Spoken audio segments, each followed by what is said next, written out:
நீங்க பாத்திருக்கீங்களா அவங்க அப்பாவை? நான் பார்த்துருக்கேன். நாங்கள் போன தடவை கூட போகும்போது கூட அவர் உடல்நிலை சரியில்லாமல் தான் இருக்கார். ஒரு மகனாக அவர் எடுத்த முடிவு கரெக்டான முடிவு. இதை செய்ய முடியாது. ஏன்னா இந்த அமைப்பு வேலைங்கிறது நீங்க கோயம்புத்தூர் போயிட்டு திரும்ப சென்னை வருதோ, சென்னை வந்துட்டு சிங்காநல்லூர் போறதெல்லாம் முடியாத காரியம்.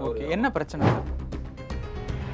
பாஜகவோட உயிர் நாடு சக்தி கேந்திரம். அந்த ஒவ்வொரு சக்தி கேந்திரத்துக்கும் நானும் ஒரு சக்தி கேந்திரம் தான். எனக்கு கீழே ஒரு 3 பூத்து. அதே மாதிரி ஒவ்வொரு சக்தி கேந்திரத்துக்கும் ஒரு 3 பூத்து பிரிச்சு கொடுத்துருக்காங்க. அந்த சக்தி கேந்திரத்தை வலுப்படுத்தக்கூடிய வேலையை அண்ணாமலை கொடுத்துருக்காங்க. அண்ணாமலை அவர்கள் ஒரு பதவி கொடுக்குறாங்க. அந்த பதவியில் அவரே விலகி வராரு. மறுபடியும் ஒரு பதவி கொடுக்குறாங்க. அதாவது குழப்பமான ஒரு சுச்சுவேஷன்ல இருக்காரா? இப்போ அவங்களுடைய குடும்பத்துக்கு அண்ணாமலை அவர்கள் அரசியலுக்கு வந்ததிலே பிடிப்பும் இல்லை அப்படிங்கிற மாதிரி சொல்றாங்களே, அது உண்மை? SRM கல்லூரியில் இவங்க 2 பேருமே கலந்து கொண்ட நிகழ்ச்சியில் அதில் அண்ணாமலை அவர்கள் இவரை பற்றி ஒரு குறிப்பு சொல்ல, சீமானந்தன் பேசுவதை நான் அப்படியே வியந்து பார்ப்பேன். அவரோட பேச்சுக்கள் அப்படி இருக்கும், அவரோட பேச்சுக்கள் நமது மனதையே மாற்றக்கூடிய அளவுக்கு அவரோட பேச்சுக்கள் இருக்கும், அவருடைய அந்த தமிழ் உணர்வு அப்படி இருக்குங்கிற மாதிரி என்றைக்குமே அவர் பாசிட்டிவாக தான் பேசியிருக்காரு. கட்சியை தாண்டி கொள்கையை தாண்டி 2 பேருக்குமே நல்ல புரிந்துணர்வு இருக்கு. அதனால அண்ணாமலை நீங்க எங்க கூட வாங்க நிறைய தடவை அவர் பர்சனலாவே கூப்பிட்டுருக்காரு. நீங்க வந்தா எங்களுக்கு நல்லா இருக்கும். இப்ப கூட சமீபத்தில் கூட பாஜக உள்ள வரக்கூடாதுன்னா அப்ப காங்கிரஸ் உள்ள வந்துடலாமா? நீங்க தான் பாஜக உள்ள வந்துடும், மதவாதம் உள்ள வந்துடும் பேசுறீங்களே தவிர அப்போ காங்கிரஸ் செய்யவே இல்லையா? காங்கிரஸ் செய்தல மதவாதம் கிடையாதான்னு பாஜகவை தூக்கி வைத்து காங்கிரஸை விமர்சித்தவர் தான். தனி தமிழ்நாடு தமிழ் தேசியம் அமைப்புன்றத பாஜக அரசோட சித்தாந்தம் கிடையாது. அதை நாங்கள் ஏற்றுக்கொள்ளவே முடியாது. எப்படிப்பட்ட ஒரு காலம் வந்தாலும் நாட்டை துண்டாடுவதை பாஜக ஏற்றுக்கொள்ளாது. அந்த விஷயத்துல நாங்கள் அந்த கொள்கை ரீதியாக அவருக்கு மாறுபட்டு இருக்கிறோம், அவர் வேறுபட்டு இருக்கிறோம் தவிர அவரை வசப்பாடும் போது கூட அண்ணாமலை அவர்கள் அவருக்கு சாதகமாக நிறைய கருத்துக்களை பேசியிருக்கிறார். இப்போ சீமானுடைய புரிந்துணர்வு என்ன இருக்குனாக்கா, சீமானோட ஸ்பீச்சை பற்றி அண்ணாமலை அவர்கள் ஏதாவது சொல்கிறாரா? ஆமாம், வியந்து பேசியிருக்காரு. அவர் பேசுறதெல்லாம் உண்மையிலேயே நல்ல ஆழமான கருத்துக்கள், தமிழை பற்றி நல்ல புரிந்துணர்வு, தமிழகத்தை பற்றி தமிழோட மக்களோட பற்றியும் நல்ல புரிந்துணர்வுக்கு அவர் இருக்கு. அதான் அவரோட ஸ்பீச்சை கேட்டாக்கா சிறந்த ஒரு பேச்சாளர். கேட்டால் நானே நாம் தமிழராக மாறிடுவேன் அப்படிங்கிற மாதிரி. இல்லை, அவர் அந்த மேடையிலேயே அந்த SRM கல்லூரியில் நடந்த மேடையிலேயே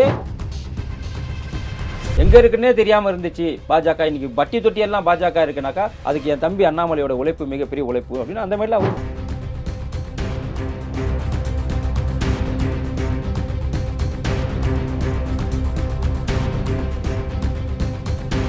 ரியல் ஒன் நேயர்களுக்கு வணக்கம். இன்று நம்மளுடைய நேர்காணலுக்கு பாஜகவின் செய்தி தொடர்பாளரான திரு சதீஷ்குமார் அவர்கள் இணைஞ்சிருக்காங்க. சார் வணக்கம். வணக்கம். வணக்கம். வணக்கம். எப்படி சார் இருக்கீங்க? நல்லா இருக்கு சார். சார், இப்போ சீமான் அவர்கள் இந்த தேர்தல் காலத்துல முதலமைச்சர் வேட்பாளராக நிற்கிறாங்க. தொடர்ச்சியா இது 3வது முறை. அவர் பொது இடங்கள்ல அண்ணாமலை அவர்களை பார்க்கும்போது நட்பு பாராட்டுறாங்க, அண்ணாமலை அவர்களும் நட்பு பாராட்டுறாங்க. இந்த மாதிரியான விஷயங்கள்லாம் இருக்கு. அண்ணாமலை அவர்கள் சீமானை பற்றி சொல்வது என்ன அரசியல் ரீதியா? இல்லை, அப்போது கட்சியை தாண்டி கொள்கையை தாண்டி நல்ல புரிந்துணர்வு இருக்குது. அண்ணன் தம்பிங்கிற முறையில் 2 பேருக்குமே இருக்குது. உங்களுக்கு தெரியும், அண்ணாமலை வந்த பிறகு பாஜக விமர்சிப்பதை பெரும்பான்மையை தவிர்த்து விட்டார். யார்? சீமான் தவிர்த்துட்டார். ஏன்னா அண்ணாமலை 3 வருஷம் முடிஞ்சிச்சு. அதுக்கப்புறம் நயினாரை கொண்டு வரும்போது கூட அவர் அண்ணாமலை அவர்களுக்கு ஆதரவாக பேசினார். அண்ணாமலை என்ற ஒரு நபர் இருந்ததுக்கப்புறம் தான் பாஜகன்ற ஒரு கட்சி இங்கே தெரிஞ்சுதுங்கிற மாதிரி ஒரு கருத்தெல்லாம் அவர் பதிவிட்டார். அதே போல் SRM கல்லூரியில் இவங்க 2 பேருமே கலந்து கொண்ட ஒரு அங்கே நடந்துச்சு பயிற்சி பட்டறை. அதில் வெற்றி பெற்றவர்களுக்கு பரிசு கொடுக்கக்கூடிய நிகழ்ச்சியில் அதில் அண்ணாமலை அவர்கள் இவரை பற்றி ஒரு குறிப்பு சொல்கிறார். என்னன்னாக்கா, சீமானந்தன் பேசுவதை நான் அப்படியே வியந்து பார்ப்பேன். அவரோட பேச்சுக்கள் அப்படி இருக்கும், அவரோட பேச்சுக்கள் நமது மனதையே மாற்றக்கூடிய அளவுக்கு அவரோட பேச்சுக்கள் இருக்கும், அவருடைய அந்த தமிழ் உணர்வு அப்படி இருக்குங்கிற மாதிரி என்றைக்குமே அவர் பாசிட்டிவாக தான் பேசியிருக்காரு. அதே போல தான் இவரும் கட்சியை தாண்டி கொள்கையை தாண்டி 2 பேருக்குமே நல்ல புரிந்துணர்வு இருக்கு. அதனால அண்ணாமலை நீங்க எங்க கூட வாங்க நிறைய தடவை அவர் பர்சனலாவே கூப்பிட்டுருக்காரு. நீங்க வந்தா எங்களுக்கு நல்லா இருக்கும். இப்ப கூட சமீபத்தில் கூட அவர் பாஜக உள்ள வரக்கூடாதுன்னா அப்ப காங்கிரஸ் உள்ள வந்துடலாமா? என்னை கேட்டால் பாஜக விட காங்கிரஸ் தான் மோசமான கட்சி. காங்கிரஸ் தான் தமிழ்நாட்டுக்குள்ள வரக்கூடாது. பாஜக வந்தா கூட பிரச்சனை கிடையாது. நீங்க தான் பாஜக உள்ள வந்துடும், நீங்க தான் மதவாதம் உள்ள வந்துடும் பேசுறீங்களே தவிர அப்போ காங்கிரஸ் செய்யவே இல்லையா? காங்கிரஸ் செய்தல மதவாதம் கிடையாதான்னு பாஜகவை தூக்கி வைத்து காங்கிரஸை விமர்சித்தவர் தான் சீமான் அவர்கள். அப்போ சீமானுடைய புரிந்துணர்வு என்ன இருக்குனாக்கா, ஏன்னா தமிழ் தேசியம் என்பதை நாங்கள் ஏற்றுக்கொள்ள முடியாது. தனி தமிழ்நாடு தமிழ் தேசியம் அமைப்புன்றத பாஜக அரசோட சித்தாந்தம் கிடையாது. அதை நாங்கள் ஏற்றுக்கொள்ளவே முடியாது. எப்படிப்பட்ட ஒரு காலம் வந்தாலும் நாட்டை துண்டாடுவதை பாஜக ஏற்றுக்கொள்ளாது. அந்த விஷயத்தில் நாங்கள் அந்த கொள்கை ரீதியாக அவருக்கு மாறுபட்டு இருக்கிறோம், அவர் வேறுபட்டு இருக்கிறோம் தவிர அவரை வசப்பாடும் போது கூட அண்ணாமலை அவர்கள் அவருக்கு சாதகமாக நிறைய கருத்துக்களை பேசியிருக்கிறார். நானே கூட சில விஷயங்களில் கூட சீமானுக்கு ஆதரவாக சில விஷயங்கள்லாம் பேசியிருக்கிறோம். அதே மாதிரி எங்களோட செய்தியாளர்களும் பேசியிருக்கிறாங்க. ஏன்னா இந்த கட்சிக்கு எதிரான ஒரு கருத்து வரும்போது எதிரிக்கு எதிரி நண்பன்ற முறையில் அண்ணாமலை அவர்களும் இவரும் பரஸ்பரம் பேசுறது இயல்பான ஒரு விஷயம் தான். அவரும் இவரை பாராட்டியிருக்காரு, அவரும் இவரை பாராட்டியிருக்காரு. அதில் பெருசாக கான்ட்ரவர்சி இவங்களுக்குள்ளே சமீப காலத்தில் கிடையவே கிடையாது. சீமானோட ஸ்பீச்சை பத்தி அண்ணாமலை அவர்கள் ஏதாவது சொல்றாரா? ஆமா, வியந்து பேசியிருக்காரு.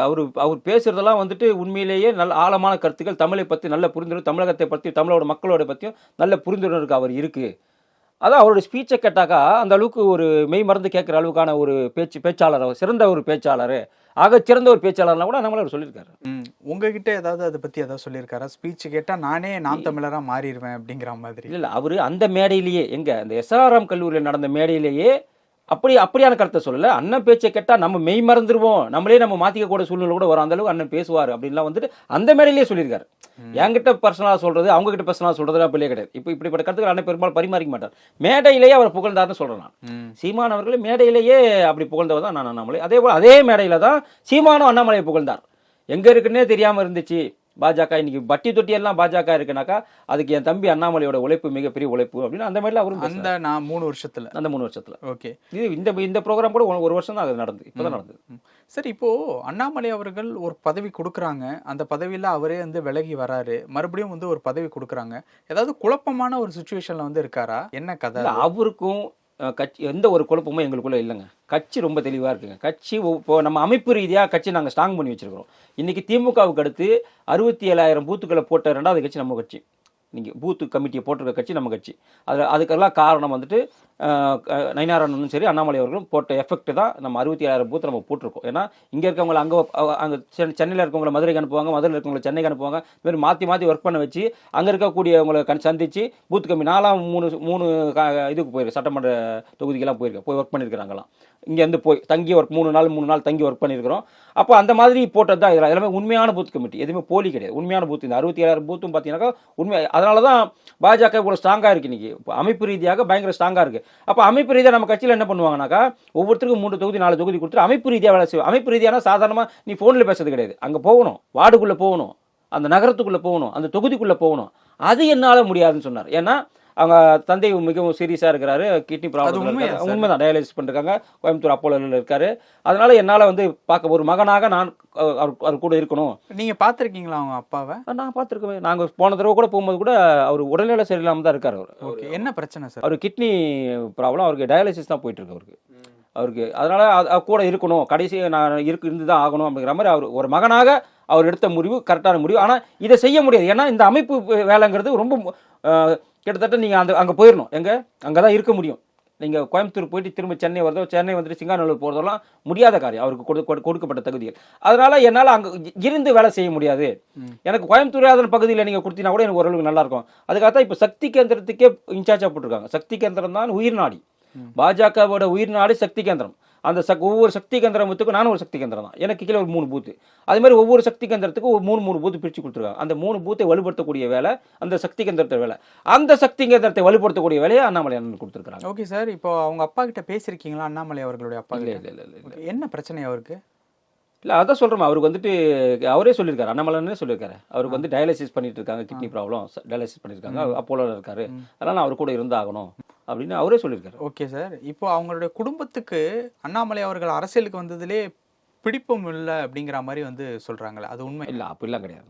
ஆமாம், அவங்க அப்பா சின்ன வயசுலேருந்தே மோட்டிவேஷன் தான் பண்ணியிருக்காரு. அவர் நீ பொது வாழ்க்கைக்கு வரணும், பொது வாழ்க்கைக்கு வரணுங்க தான் ஐபிஎஸ் படித்து போலீஸ் ஆனார் இல்லைங்களா? அதுவும் பொது வாழ்க்கை மாதிரி தானே.